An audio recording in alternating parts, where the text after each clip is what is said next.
Hi everyone. ഇന്ന് നമ്മൾ discuss ചെയ്യാൻ പോകുന്നത് ന്യൂ സ്ട്രീം ലൈനിൻ്റെ പാത്വേയുടെ ഇംഗ്ലീഷ് സ്കോർ റിക്വയർമെൻറ്റിനെ കുറിച്ചാണ്. ആദ്യം തന്നെ എന്താണ് ന്യൂ സ്ട്രീം ലൈനിൻ്റെ പാത്വേ എന്ന് നോക്കാം. കുറേ ആളുകൾക്ക് ഇതിനെപ്പറ്റി ഒരു ഐഡിയ ഉണ്ടാവും, എന്നാലും നമുക്ക് ഫ്രീക്വൻ്റ്ലി ക്വസ്റ്റ്യൻസ് വരാറുണ്ട്. GCC കൺട്രിയിലുള്ളവർക്കൊക്കെ ന്യൂ സ്ട്രീം ലൈനിൻ്റെ പാത്വേ വഴി ഓസ്ട്രേലിയൻ നഴ്സിംഗ് രജിസ്ട്രേഷൻ കിട്ടുമെന്ന്. അതുകൊണ്ടാണ് നമ്മൾ എഗെയിൻ എന്താണ് ന്യൂ സ്ട്രീം ലൈനിൻ്റെ പാത്വേ എന്ന് എക്സ്പ്ലെയിൻ ചെയ്യുന്നത്. സോ ന്യൂ സ്ട്രീം ലൈനിൻ്റെ പാത്വേ ഈ ഒരു റൂള് 2025 ഇൻട്രൊഡ്യൂസ് ചെയ്തത്. ഓസ്ട്രേലിയൻ നഴ്സിംഗ് രജിസ്ട്രേഷൻ്റെ എക്സാമിനേഷൻസ് ആയ NCLEX-RNും OSCEയും ഇല്ലാതെ തന്നെ ഓസ്ട്രേലിയൻ നഴ്സിംഗ് രജിസ്ട്രേഷൻ്റെ സർട്ടിഫിക്കറ്റ് നിങ്ങൾക്ക് കിട്ടും. ബട്ട് ഇതിൻ്റെ ആപ്ലിക്കബിലിറ്റി വരുന്നത് 6 കൺട്രീസിലുള്ള നഴ്സസിന് വേണ്ടിയിട്ടാണ്. UK, Ireland, Canada, US, Singapore, Spain. ഈ 6 കൺട്രീസിൽ RN-ആയിട്ട് വർക്ക് ചെയ്യുന്ന നഴ്സസിനാണ് ന്യൂ സ്ട്രീം ലൈനിൻ്റെ പാത്വേ ആപ്ലിക്കബിൾ ആയിട്ടുള്ളത്. എന്നാൽ ഇതിൻ്റെ എലിജിബിലിറ്റി ഈ കൺട്രീസിൽ വർക്ക് ചെയ്യുന്ന എല്ലാ RNസിനും ഇല്ല. എലിജിബിലിറ്റിയുടെ റിക്വയർമെൻറ്റ്സിൽ 2 മെയിൻ കാര്യങ്ങളാണ് വരുന്നത്. ഒന്ന്, അവരുടെ നഴ്സിംഗ് ക്വാളിഫിക്കേഷൻ 2017 ജനുവരിക്കോ ഓർ ജനുവരിക്ക് ശേഷമോ കംപ്ലീറ്റ് ചെയ്തിരിക്കണം. അതായത് ഈ നഴ്സസ് ഇംഗ്ലീഷ് സ്പീക്കിംഗ് കൺട്രി ആയ ഈ പറഞ്ഞ 6 കൺട്രീസിൽ വർക്ക് ചെയ്യുകയാണെങ്കിലും അവരുടെ മെയിൻ ക്വാളിഫിക്കേഷനായ ബാച്ചലർ ഓഫ് നഴ്സിംഗോ അല്ലെങ്കിൽ പോസ്റ്റ് BScയോ ഈ 2 ക്വാളിഫിക്കേഷനും അവർ കംപ്ലീറ്റ് ചെയ്തിരിക്കുന്നത് നാട്ടിൽ നിന്നോ അല്ലെങ്കിൽ നമ്മുടെ ഇന്ത്യയിൽ നിന്നോ ബാക്കിയുള്ള വേറെ കൺട്രീസിൽ നിന്നോ ആയിരിക്കും. അപ്പോൾ ഇങ്ങനെയുള്ളവരുടെ ക്വാളിഫിക്കേഷൻ കംപ്ലീറ്റ് ചെയ്തിരിക്കുന്ന ഇയർ വരുന്നത് 2017 ജനുവരിക്കോ അല്ലെങ്കിൽ ജനുവരിക്ക് ശേഷമോ ആയിരിക്കണം. ഇത് കൂടാതെ minimum 1800 hours of RN experience വേണം. ഇങ്ങനെയുള്ള നഴ്സസിനാണ് ന്യൂ സ്ട്രീം ലൈനിൻ്റെ പാത്വേ വഴി ഓസ്ട്രേലിയൻ നഴ്സിംഗ് രജിസ്ട്രേഷൻ്റെ എക്സാമിനേഷനായ NCLEX-Rനും OSCEയും ഇല്ലാതെ തന്നെ APRA രജിസ്ട്രേഷൻ കിട്ടുന്നത്. 2017 മുമ്പ് പാസ് ഔട്ടായ നഴ്സസ് ആണെങ്കിൽ അവർ ഓസ്ട്രേലിയയുടെ എക്സാമിനേഷൻസ് കംപ്ലീറ്റ് ചെയ്യേണ്ടതുണ്ട്. OBA പ്രോസസ്സ് എന്ന് പറയും. NCLEX-RN, OSCE and language test. ഇത് 3ഉം ക്ലിയർ ചെയ്ത് കഴിഞ്ഞാലാണ് അവർക്ക് ഓസ്ട്രേലിയൻ്റെ നഴ്സിംഗ് രജിസ്ട്രേഷൻ കിട്ടുകയുള്ളൂ. എന്നാൽ ഇന്ന് നമ്മൾ ഡിസ്കസ് ചെയ്യുന്നത് ഇംഗ്ലീഷ് സ്കോറിനെ കുറിച്ചാണ്.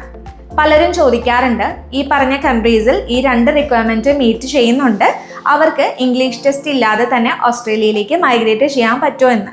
ഓസ്ട്രേലിയൻ നഴ്സിംഗ് രജിസ്ട്രേഷൻ്റെ ഇംഗ്ലീഷ് ടെസ്റ്റ് എന്ന് പറയുന്നത് IELTSO, OETയോ PTയോ ആണ്. അപ്പോൾ നിങ്ങൾ ഈ പറഞ്ഞ 6 കൺട്രീസിൽ നഴ്സിംഗ് രജിസ്ട്രേഷൻ എടുക്കുന്ന സമയത്ത് ഇംഗ്ലീഷ് ടെസ്റ്റ് എടുത്തിട്ടുണ്ടെങ്കിൽ നിങ്ങൾക്ക് APRAയുടെ കേസ് മാനേജർ ചിലപ്പോൾ സ്കോർ വേവ് ഓഫ് ചെയ്ത് തന്നേക്കാം. അതിനും ചില കണ്ടീഷൻസ് അവർ പറയുന്നുണ്ട്. ഫോർ എക്സാമ്പിൾ, നിങ്ങൾ UK-ൽ നഴ്സിംഗ് രജിസ്ട്രേഷൻ കംപ്ലീറ്റ് ചെയ്യുന്ന സമയത്ത് OETയോ അല്ലെങ്കിൽ IELTSO എടുത്തിട്ടുണ്ടായിരിക്കുമല്ലോ. അപ്പോൾ നിങ്ങളുടെ സ്കോറിൻ്റെ എലിജിബിലിറ്റി വരുന്നത് UK-ലെ നഴ്സിംഗ് രജിസ്ട്രേഷന് ഇക്വലൻ്റ് ആയിരിക്കും അല്ലേ. ബട്ട് നിങ്ങളുടെ സ്കോർ ഓൾറെഡി എക്സ്പയർഡ് ആയിട്ടുണ്ടാവാം. കാരണം കുറച്ച് വർഷങ്ങൾക്ക് മുമ്പായിരിക്കും നിങ്ങൾ UK-ലോ അല്ലെങ്കിൽ ഈ പറഞ്ഞ കൺട്രീസിൽ RN-ആയിട്ട് വർക്ക് ചെയ്തിട്ടുണ്ടാവുക. അപ്പോൾ നിങ്ങളുടെ സ്കോറും അങ്ങനെ എക്സ്പയർ ആയിട്ടുണ്ടെങ്കിൽ നിങ്ങൾക്ക് APRA രജിസ്ട്രേഷൻ ചെയ്യുന്ന സമയത്ത് സ്കോർ വേണോ അങ്ങനെ ഒരു ഡൗട്ട് ഉണ്ടായേക്കാം. ബട്ട് ഓസ്ട്രേലിയയുടെ സ്കോർ ആണെന്നുണ്ടെങ്കിൽ നിങ്ങൾ രണ്ടാമത് സ്കോർ എടുക്കേണ്ടതില്ല. ഓൾറെഡി സ്കോറിൻ്റെ വാലിഡിറ്റി കഴിഞ്ഞാലും നിങ്ങൾക്ക് കേസ് മാനേജർ അത് വേവ് ഓഫ് ചെയ്ത് തരുന്നതാണ്. കാരണം നിങ്ങൾ UK-ലോ അയർലൻഡിലോ ഒക്കെ വർക്ക് ചെയ്യുന്ന സമയത്ത് അല്ലെങ്കിൽ അവിടുത്തെ രജിസ്ട്രേഷൻ എടുക്കുന്ന സമയത്ത് നിങ്ങൾ ഇംഗ്ലീഷ് സ്കോർ മീറ്റ് ചെയ്തിട്ടുണ്ടെങ്കിൽ, ആ പെർട്ടിക്കുലർ കൺട്രിയിൽ ഇംഗ്ലീഷ് സ്കോർ മീറ്റ് ചെയ്തിട്ടാണ് നിങ്ങൾ നഴ്സിംഗ് രജിസ്ട്രേഷൻ കംപ്ലീറ്റ് ചെയ്തിട്ടുണ്ടെങ്കിൽ നിങ്ങൾക്ക് APRAയുടെ കേസ് മാനേജർ വേവ് ഓഫ് ചെയ്ത് തരുന്നതാണ്. സ്കോർ രണ്ടാമത് എടുക്കേണ്ടതില്ല. ബട്ട് ഈ ഒരു കാര്യം നോക്കുമ്പോൾ നഴ്സിംഗ് രജിസ്ട്രേഷൻ കിട്ടാൻ വേണ്ടിയിട്ടാണ് സ്കോർ വേവ് ഓഫ് ചെയ്ത് തരുന്നത്. പക്ഷേ നിങ്ങൾക്ക് PR-ൻ്റെ സമയത്ത് സ്കോർ എടുക്കേണ്ടി വരാറുണ്ട്. അതിനും കുറച്ച് കൺസിഡറേഷൻ APRA കൊടുക്കുന്നുണ്ട്, അല്ലെങ്കിൽ ഇമിഗ്രേഷൻ്റെ സൈഡിൽ നിന്ന് കിട്ടാറുണ്ട്. PR ചെയ്യുന്ന സമയത്ത് ഈ പറഞ്ഞ ഇംഗ്ലീഷ് സ്പീക്കിംഗ് കൺട്രിയിലെ സിറ്റിസണൊക്കെ ആണെങ്കിൽ നിങ്ങൾക്ക് സ്കോർ ആവശ്യം വരാത്ത കണ്ടീഷൻസും ഉണ്ട്. സോ UK-ലോ അയർലൻഡിലോ US, സിംഗപ്പൂർ, സ്പെയിൻ തുടങ്ങിയ രാജ്യങ്ങളിൽ നിങ്ങൾ രജിസ്ട്രേഷൻ എടുക്കാൻ വേണ്ടിയിട്ട് അവിടുത്തെ ഇംഗ്ലീഷ് റിക്വയർമെൻറ്റ് മീറ്റ് ചെയ്തിട്ടുണ്ടെങ്കിൽ നിങ്ങൾക്കും APRAയുടെ രജിസ്ട്രേഷൻ ചെയ്യുന്ന സമയത്ത് സ്കോറിൻ്റെ ആവശ്യം വരുന്നില്ല. വേറൊരു ക്ലാരിഫിക്കേഷനാണ്, ഈ പറഞ്ഞ കൺട്രിയിൽ നിങ്ങൾ സ്കോർ രജിസ്ട്രേഷന് വേണ്ടിയിട്ട് എടുക്കുമ്പോൾ ചിലപ്പോൾ വളരെ കുറഞ്ഞ സ്കോറിൽ നഴ്സിംഗ് രജിസ്ട്രേഷൻ പ്രോസസ്സ് കംപ്ലീറ്റ് ചെയ്യാൻ പറ്റിയിട്ടുണ്ടാവാം. എന്നാൽ APRA രജിസ്ട്രേഷൻ ചെയ്യുന്ന സമയത്ത് APRAയുടെ കേസ് മാനേജർ നിങ്ങളുടെ പ്രീവിയസ് സ്കോർ ഈ കൺട്രിയിൽ രജിസ്റ്റർ ചെയ്യാൻ വേണ്ടിയിട്ട് നിങ്ങൾ യൂസ് ചെയ്തിരുന്ന സ്കോർ അനലൈസ് ചെയ്യും. ആ സമയത്ത് കേസ് മാനേജറിന് തോന്നുകയാണ് ഏതെങ്കിലും ഒരു മൊഡ്യൂളിന് നിങ്ങൾക്ക് വളരെ കുറവായിട്ടുള്ളൊരു മാർക്കാണ് അല്ലെങ്കിൽ പോയിന്റ്സ് ആണ് കിട്ടിയിട്ടുണ്ടെങ്കിൽ നിങ്ങൾ ചിലപ്പോൾ രണ്ടാമതും സ്കോർ അറ്റൻഡ് ചെയ്യേണ്ടി വന്നേക്കാം. ഇതിൻ്റെ അൾട്ടിമേറ്റ് ഡിസിഷൻ എടുക്കുന്നത് കേസ് മാനേജറാണ്. അപ്പോൾ അതുകൊണ്ട് തന്നെ ഒരു ഏജൻസിക്കും ഇതിൻ്റെ കാര്യത്തിലൊരു കൺഫർമേഷൻ പറയാനായിട്ട് പറ്റില്ല. നമ്മളുടെ അടുത്ത് എൻക്വയറി വരുമ്പോൾ നമ്മൾ ക്ലിയർ ആയിട്ട് പറയാറുണ്ട് വേവ് ഓഫ് ചെയ്ത് കിട്ടാനുള്ള ചാൻസസ് ഹൈ ആണ്. അതല്ലാത്ത കേസ് ആണെങ്കിൽ നിങ്ങൾ ആ ഒരു സിറ്റുവേഷനിൽ അല്ലെങ്കിൽ ആ ഒരു സ്റ്റേജിൽ ചോദിക്കുകയാണെങ്കിൽ മാത്രം എഴുതിയെടുത്താൽ മതിയാവും എന്നുള്ളത്. ഇനി വേറൊരു കണ്ടീഷൻ വരുന്നത് UK വർക്ക് ചെയ്യുന്ന ആളുകൾ ചിലവരുടെ എംപ്ലോയേഴ്സ് ഹെൽപ്പ് ചെയ്തിട്ട് UK nursing registration without examination complete ചെയ്യാറുണ്ട് അല്ലേ, സൈഫ് പാത്വേ വഴിയൊക്കെ കംപ്ലീറ്റ് ചെയ്യാറുണ്ട്. അങ്ങനെയുള്ള നഴ്സസ് ആണെങ്കിൽ നിങ്ങൾ മാൻഡേറ്ററി ആയിട്ട് നിങ്ങൾക്ക് സ്കോർ ആവശ്യമാണ്. വേവ് ഓഫ് ചെയ്ത് കിട്ടാൻ ഒരു വഴിയുമില്ല. കാരണം നിങ്ങൾ UK വർക്ക് ചെയ്യുന്ന സമയത്ത് ഇംഗ്ലീഷ് ടെസ്റ്റ് എടുത്തിട്ടല്ല നിങ്ങൾ അവിടുത്തെ രജിസ്ട്രേഷൻ എടുത്തിരിക്കുന്നത്. അപ്പോൾ അങ്ങനെ ആകുമ്പോഴേക്കും ആപ്രയുടെ റിക്വയർമെൻറ്റ് മീറ്റ് ചെയ്യേണ്ടി വരും, ഇംഗ്ലീഷ് റിക്വയർമെൻറ്റ് മീറ്റ് ചെയ്യേണ്ടി വരും.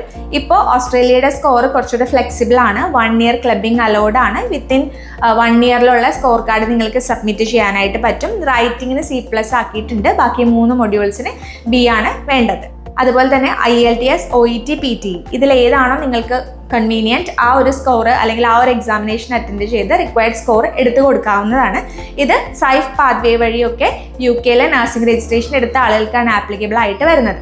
അല്ലാത്ത നഴ്സസ് ആണെങ്കിൽ നിങ്ങൾക്ക് ഓൾറെഡി അത്യാവശ്യം നല്ല സ്കോർ ഉണ്ടായിരുന്നു, നിങ്ങൾ UK അയർലൻഡോ ബാക്കിയുള്ള കൺട്രീസിൽ രജിസ്ട്രേഷൻ എടുക്കുന്ന സമയത്ത് സ്കോർ ഉണ്ടായിരുന്നു എങ്കിലും നിങ്ങളുടെ സ്കോറിൻ്റെ വാലിഡിറ്റി കഴിഞ്ഞുവെങ്കിലും ആപ്ര അത് നിങ്ങൾക്ക് വേവ് ഓഫ് ചെയ്ത് തരുന്നതാണ്. വിത്തിൻ 4 months അല്ലെങ്കിൽ ഒരു 5 monthsനുള്ളിൽ നിങ്ങൾക്ക് നിങ്ങളുടെ എൻറ്റയർ നഴ്സിംഗ് രജിസ്ട്രേഷൻ പ്രോസസ്സ് ഓസ്ട്രേലിയയുടെ കംപ്ലീറ്റ് ചെയ്യാനായിട്ട് പറ്റും. ഈ ഒരു റിക്വയർമെൻറ്റ് മീറ്റ് ചെയ്യുകയാണെങ്കിൽ ഡെസ്മ ഇൻ്റർനാഷണൽ അതിന് വേണ്ടിയിട്ടുള്ള എല്ലാ ഹെൽപ്പും നിങ്ങൾക്ക് പ്രൊവൈഡ് ചെയ്യുന്നതാണ്. കൂടാതെ നമ്മളുടെ സൈഡിൽ നിന്നുള്ള ഇൻ്റർവ്യൂ അസിസ്റ്റൻസ് കോംപ്ലിമെൻ്ററി ആയിട്ട് നമ്മുടെ കാൻഡിഡേറ്റിന് കൊടുക്കുന്നുമുണ്ട്. ഇതുവരെ നഴ്സിംഗ് രജിസ്ട്രേഷൻ്റെ പ്രോസസ്സ് ഒന്നും സ്റ്റാർട്ട് ചെയ്യാത്ത ന്യൂ സ്ട്രീം ലൈനിൻ്റെ പാത്വേക്ക് എലിജിബിൾ ആയിട്ടുള്ള കാൻഡിഡേറ്റ്സ് ആണെങ്കിൽ നിങ്ങൾ എത്രയും പെട്ടെന്ന് നഴ്സിംഗ് രജിസ്ട്രേഷൻ കംപ്ലീറ്റ് ചെയ്യുക. കാരണം ഇതൊരു ലിമിറ്റഡ് പീരീഡിലേക്ക് മാത്രമാണ് ആപ്ര ഓപ്പൺ ആക്കിയിരിക്കുന്നത്. 2027 വരെയാണെന്നാണ് അറിയാൻ കഴിഞ്ഞത്. സോ അതിന് മുമ്പായിട്ട് തന്നെ നിങ്ങൾ എങ്ങനെയെങ്കിലും രജിസ്ട്രേഷൻ്റെ പ്രോസസ്സ് കംപ്ലീറ്റ് ചെയ്യാനായിട്ട് നോക്കുക. മൈഗ്രേഷൻ്റെ കാര്യങ്ങൾ പിന്നീട് നോക്കിയാലും മതി.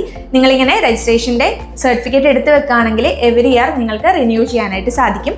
റൂൾ ചേഞ്ച് വരികയാണെങ്കിൽ നിങ്ങൾക്കത് ആപ്ലിക്കബിൾ ആയിട്ട് വരികയുമില്ല. 2017 ജനുവരിക്ക് ശേഷം പോസ്റ്റ് BSc കംപ്ലീറ്റ് ചെയ്തവരാണെങ്കിലും നിങ്ങൾക്ക് ന്യൂ സ്ട്രീം ലൈനിൻ്റെ പാത്വേ വഴി വിത്തൗട്ട് എക്സാമിനേഷൻ ആപ്ര രജിസ്ട്രേഷൻ കിട്ടുന്നതാണ്. UK, Ireland, Singapore, US, Spain, Canada തുടങ്ങിയ രാജ്യങ്ങളിൽ നിന്നുള്ള നഴ്സസ് ആയിരിക്കണം. ഈ 2 റിക്വയർമെൻറ്റും നിങ്ങൾ മീറ്റ് ചെയ്തിരിക്കണം. വീഡിയോ യൂസ്ഫുൾ ആയി എന്ന് വിചാരിക്കുന്നു.